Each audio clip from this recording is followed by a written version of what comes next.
origin of drugs, bro. I'm curious. I'm a curious cat on this one. Every single human civilization that has ever existed has done drugs, no exceptions. The ancient Sumerians, God, bro, I hate this voice. I hate this voice already. Like the narrated voice when it reminds me of school, bro. It's an immediate fucking just turn off. the Greeks, the Aztecs, medieval monks, Victorian housewives, your grandmother. People have been hunting for ways to alter their consciousness since before they had writing, before they had agriculture, possibly before they were fully anatomically modern human. And the story of how we got from a prehistoric shaman huffing smoke in a cave to a Bayer pharmaceutical rep cheerfully marketing heroin as a children's cough suppressant is one of the most genuinely wild rides in all of What? Heroin as a cough suppressant? When the fuck was heroin used as a cough suppressant? I thought it was always just used as a painkiller. history. This is not a story about moral failure or weakness. It is a story about curiosity, medicine, commerce, empire, and the very human desire to feel something different for a while. The history of drugs is also the history of civilization itself, and it starts a lot earlier than you think. The original trip. About 13,000 years ago, somewhere in what is now Algeria, someone mixed a pigment from minerals and painted a mushroom on a cave wall. The Tassili cave paintings in Algeria depict what appear to be anthropomorphic figures covered in or associated with mushrooms. Researchers date these images to between 7,000 and 9,000 years old, and some scholars Oh my god, could you imagine just being a caveman back then and just tripping balls on mushrooms, bro? Oh my god, back in the day, especially with like animals were bigger and you were just like the bottom fucking tier food chain. You were just tripping balls back then. Everything's out to kill you, and you're just like, ah.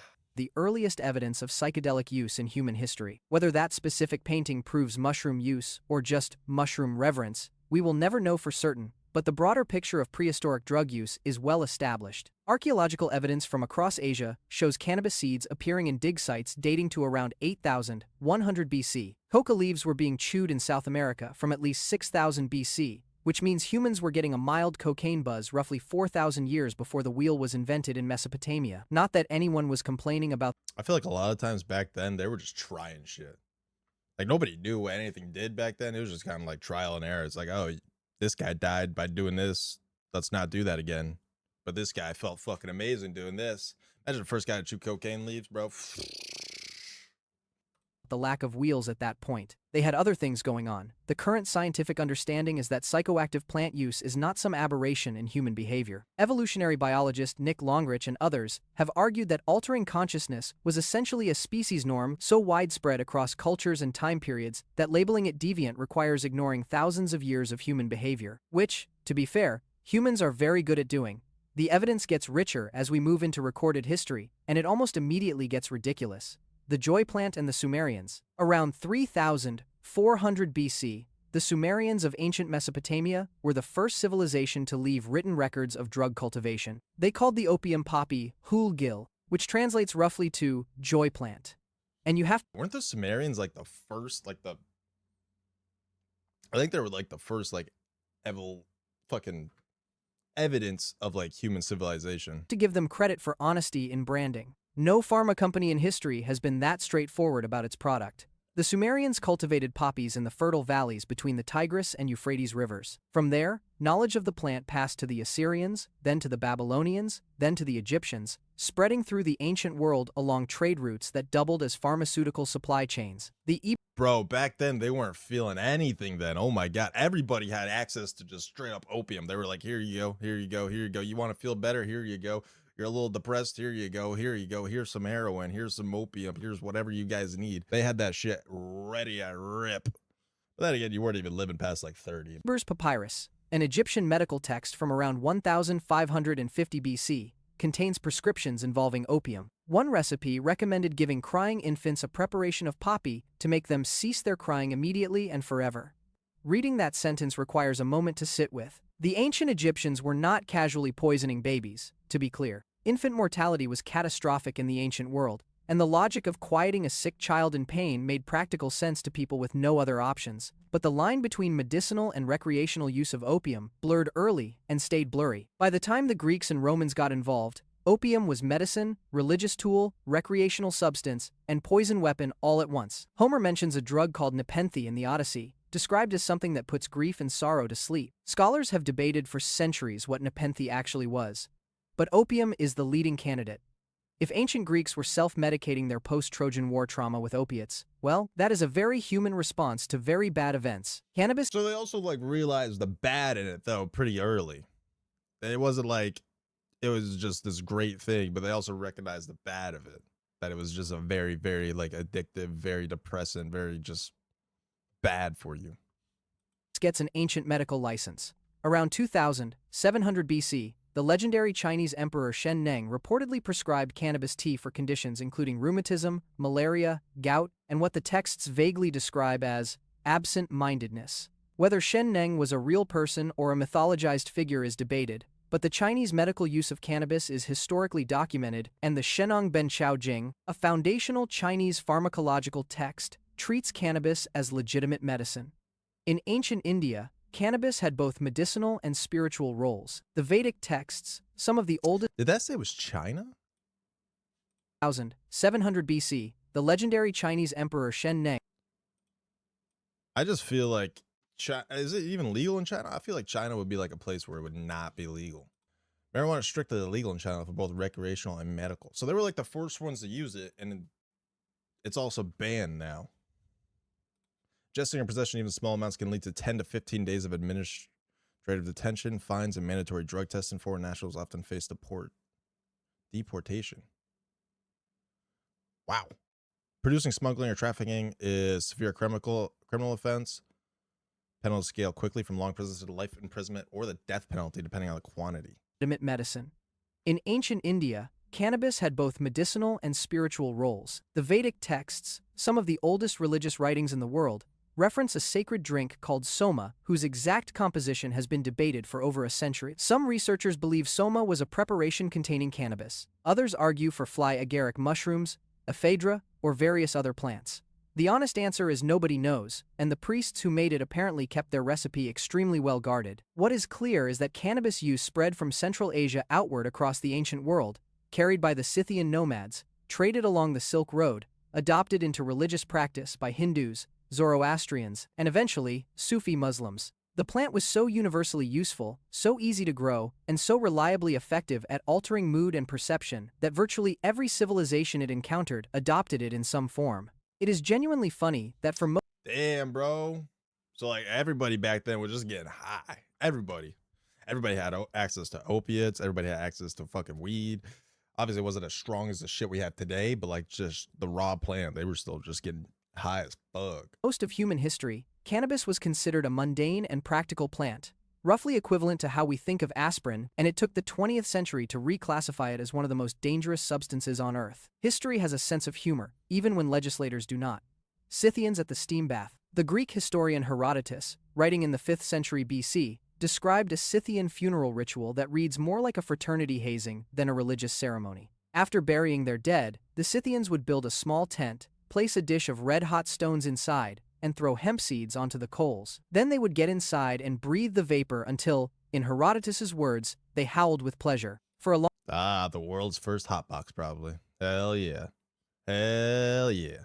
long time, historians were not entirely sure whether to believe Herodotus on this one. He is not always reliable. The man also wrote about ants the size of foxes guarding gold in India, so his credibility has limits. But in the 1940s, excavations of Scythian burial mounds in the Altai Mountains of Russia and Kazakhstan uncovered bronze censers, hemp seeds, and small tents, exactly as described. The archaeological record confirmed what had looked like exaggeration. The Scythians were doing exactly what Herodotus said they were doing. The Scythians were also, incidentally, some of the most effective mounted warriors in the ancient world. So, the next time someone tells you that drugs make people useless, you can point to a culture of skilled, feared, nomadic warriors who apparently had a ritualized hotbox ceremony as part of their religious practice. Context matters. Cannabis was probably reaching ancient Greece and the Mediterranean through Scythian trade routes, which means the next entry in this story might not be entirely coincidental. The Greeks drank something extremely interesting. Every year for roughly 2,000 years, tens of thousands of ancient Greeks made a pilgrimage to the town of Eleusis, near Athens, to participate in a religious ceremony called the Eleusinian Mysteries. The ceremonies were sacred to the goddess Demeter and her daughter Persephone, and they were kept so secret that initiates faced the death penalty for revealing what happened inside. For 2 millennia, barely anyone talked. What we know is that participants drank a special ritual beverage called kykeon, described in ancient texts as a mixture of water, barley, and pennyroyal mint. And then, by all accounts, they had experiences so profound and transformative that multiple ancient writers described the mysteries as the most significant event of their lives. Sophocles called participants fortunate. I feel like there was something else in that drink. I don't think it was just mint and whatever barley and yeah, I don't think it was just that. I feel like there was something else. Maybe a little mushrooms, maybe a little, I don't know, a little something that's going on in there. Back then, I feel like the more and more learn about like any like civilization that was in history, it's just I feel like they're all just getting drunk and high 24/7. It's just I feel like it's just human nature at this point. Cicero wrote that Athens had given humanity nothing greater than the mysteries. Pindar described the initiate as blessed because he has seen these things. In 1978, classical scholar Carl Ruck, psychedelics researcher Albert Hoffman, who actually synthesized LSD, and philosopher Gordon Wasson proposed in a book called The Road to Eleusis that the kykeon was psychoactive. Specifically, they argued it contained ergot, a fungus that grows on barley and contains alkaloids closely related to LSD. Recent archaeological work at a site associated with the mysteries in Spain found traces of ergot in a chalice and between the teeth of a human jawbone, adding some physical evidence to a hypothesis that remains contested. Oh my god! Imagine you just try and drink some soup and you put some barley in that bitch, and next thing you know, you're tripping balls. Oh, that would be a terrible experiment. That would be fucking terrible. But no longer seems Or a great time. crazy. If the Eleusinian mysteries were essentially an ergot trip supervised by priests, then 2,000 years of Greek civilization and much of the philosophical tradition of Western thought was being partially shaped by people having chemically induced mystical experiences. Socrates was an initiate, so was Marcus Aurelius. This information does something interesting to how you read Plato. The Americas had their own whole thing going. When Spanish conquistadors arrived in Mesoamerica in the 16th century, they found something that genuinely unsettled them: a thriving drug culture embedded entirely within religious practice, and significantly more sophisticated than anything they had left behind in Europe. Oh, I'm telling you, everyone was getting fucking high then. Everyone was just getting high. The Aztecs called psilocybin mushrooms teonanacatl, which translates to flesh of the gods. These mushrooms were consumed at major religious ceremonies, coronations, and festivals, primarily by priests and nobility as a means of divine communication. Spanish friar Bernardino de Sahagún documented their use in the 16th century, describing ceremonies where the mushrooms were eaten at dawn with honey, and participants reportedly wept, had visions, and communed with supernatural beings. The Catholic Church, unsurprisingly, declared this absolutely unacceptable and attempted to suppress it. The practice went underground but never fully disappeared. Peyote, the small cactus containing mescaline, had been used by indigenous cultures in northern Mexico and the southwestern United States for at least 5,000 years. Aztec priests used it for divination. The Huichol people consider it sacred to this day. Archaeological evidence of peyote use in Texas dates to roughly 3,700 years ago, making it one of the oldest confirmed psychedelic rituals in the Americas. The coca leaf was not cocaine, not in the way we think of cocaine today. It was a mild stimulant used across the Andes for thousands of years, providing energy at altitude, suppressing hunger and cold, and playing a central role in religious and social rituals. Inca priests chewed coca while communicating with deities. Laborers chewed it to get through grueling agricultural work at high altitude. It was, essentially, the sacred energy drink of a civilization that built Machu Picchu. What the Europeans would eventually do to it was something else entirely. Tobacco, meanwhile, gets overlooked as a drug because we have largely desacralized it into a simple addiction product. But in pre-Columbian North America, tobacco was a highly psychoactive substance used in concentrated forms during shamanic ceremonies, sometimes smoked in quantities large enough to induce hallucinations and out-of-body experiences. Yo, how much would you have to smoke to experience that? Tobacco and a hallucinogenic? I've never heard of that, bro. How much would you even have to smoke? When European colonists got hold of it and started using milder varieties recreationally, they were essentially working with a diluted version of something their indigenous counterparts had used as a serious, spiritual tool. Europe gets a new import. Tobacco arrived in Europe in the mid-16th century, carried back by Spanish and Portuguese explorers who had observed its use among indigenous peoples. Within decades, it was everywhere. Physicians promoted it as a miracle cure for headaches, colds, wounds, toothaches, bad breath, and about 40 other conditions. King James I of England, one of the few early modern European rulers with functioning critical thinking skills about this particular matter, wrote a treatise in 1604 called A Counterblast to Tobacco, calling it loathsome to the eye, hateful to the nose, harmful to the brain, dangerous to the lungs. He was entirely correct and absolutely nobody listened. By the 17th century, tobacco had become one of the most economically significant commodities in the Atlantic world. The Virginia colony, which was struggling and near collapse, survived largely because John Rolfe began cultivating a milder strain of tobacco in 1612, which then sold extraordinarily well in England. The plantation system that would drive the transatlantic slave trade was built substantially on tobacco cultivation. A drug that indigenous peoples had used in careful ceremonial contexts became the economic engine of one of history's great atrocities. Coffee arrived in Europe around the same time, also from outside the continent, spreading from the Arabian Peninsula through the Ottoman Empire into European coffeehouses, and coffee was also treated with deep suspicion by authorities. Ottoman Sultan Murad IV banned coffee in the 17th century. Charles II. Yo, who the fuck was banning coffee? And why, bro? Why? He just... God, today the people would riot over that. Motherfucker banned coffee. Next thing you know, that motherfucker's gone. Tried to suppress English coffeehouses in 1675, arguing they were seditious gathering places for troublemakers. He was also correct and also ignored. The pattern here is consistent. Every new psychoactive substance gets greeted with initial moral panic, extensive medicalization, widespread adoption, and then eventually either normalization or criminalization depending on who is using it and who stands to profit. The British Empire's most profitable product. In the 18th century, Britain had a trade problem with China. The British wanted enormous quantities of Chinese porcelain, silk, and tea. The Chinese, who had a sophisticated economy and manufacturing base, did not particularly want anything Britain was producing. The trade imbalance was severe. Britain was hemorrhaging silver to pay for goods and getting nothing back. The solution the British East India Company arrived at was to begin exporting opium from its Indian territories into China, not because it was legal, ethically acceptable, or invited. Is this where the opium epidemic comes from? My God. Qing dynasty had explicitly banned opium imports in 1729. The British kept exporting it anyway, using a system of private merchants and smugglers to maintain plausible deniability. Opium imports into China went from roughly 200 chests per year in 1729 to 1,000 per year by 1767, to 10,000 per year by 1830, to around 40,000 chests annually by 1838. Holy fucking upscaling. Oh my God. Just fucking boop, boop, boop.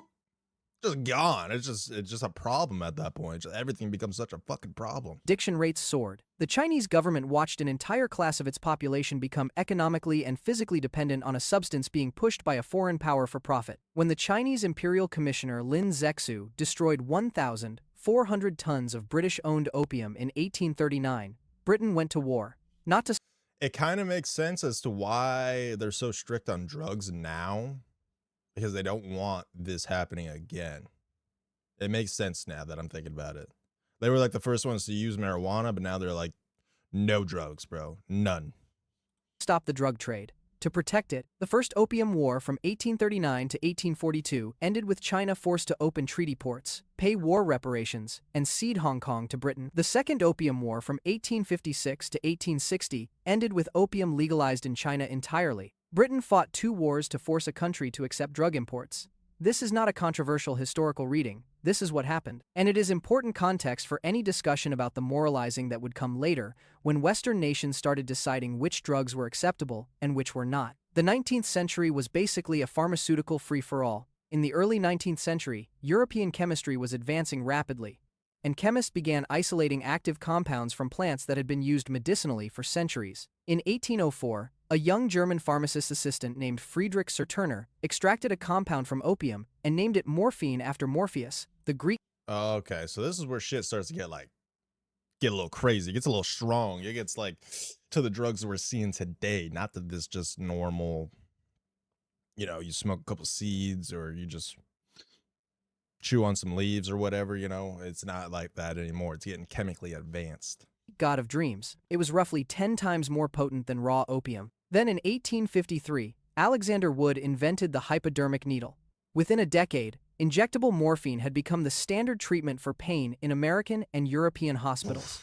During the American Civil War, Union and Confederate surgeons used morphine as the primary pain management tool for battlefield injuries. When the war ended, an estimated 400,000 veterans were addicted. Physicians at the time called it the soldier's disease. The solution they proposed was to find a non-addictive alternative. In 1859, German chemist Albert Niemann isolated cocaine from coca leaves.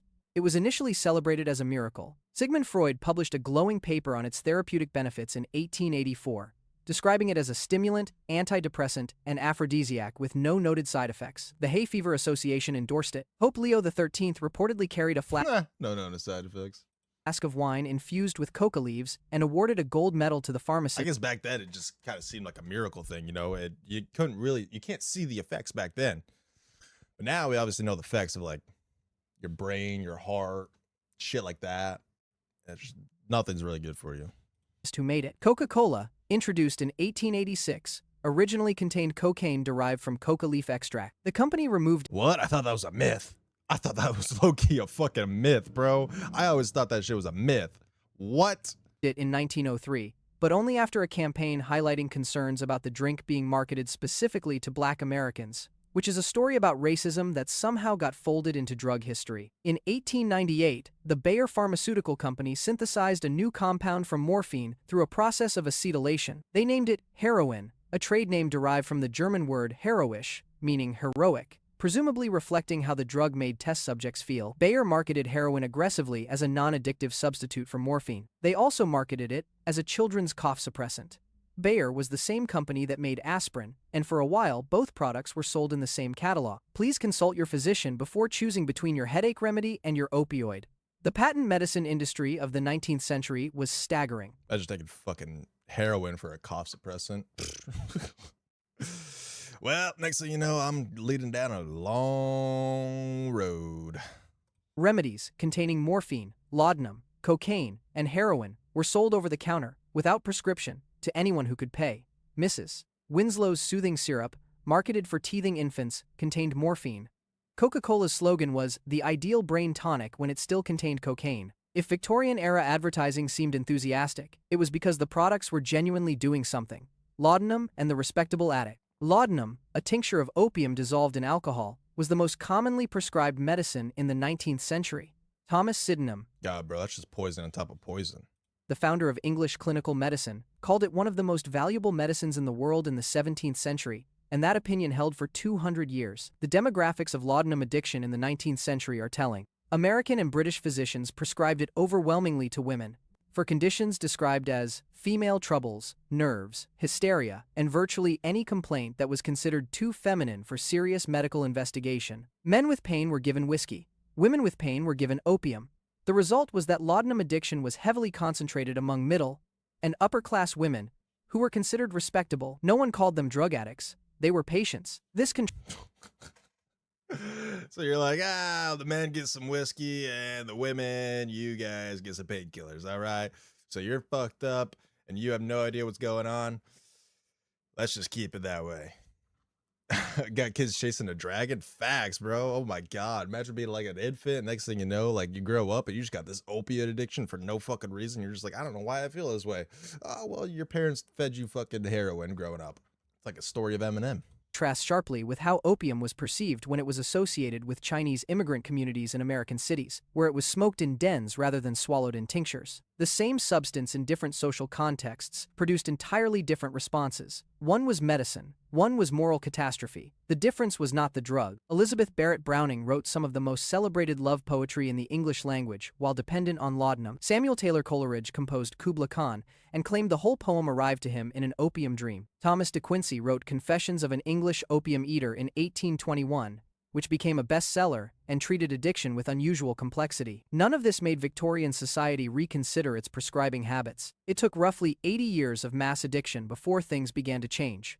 The turn toward criminalization. The Harrison Narcotics Tax Act of 1914 was the first major federal attempt in the United States to regulate opiates and cocaine. It was technically a tax law, not a prohibition law, and initially it allowed physicians to continue prescribing narcotics to addicted patients. But subsequent regulatory interpretation and court rulings slowly transformed it into a de facto prohibition, with doctors prosecuted for prescribing to addicts and addicts reclassified from patients to criminals. The Volstead Act of 1919 brought alcohol prohibition, which lasted until 1933 and accomplished primarily the creation of organized crime in America, the corruption of municipal government.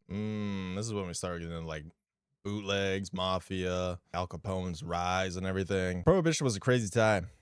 Crazy ass time. This is like the war on alcohol. Yeah, we've had the war on drugs, bro. It's just, but anytime these things happen, something comes up to power. In the prohibition, it was mafia.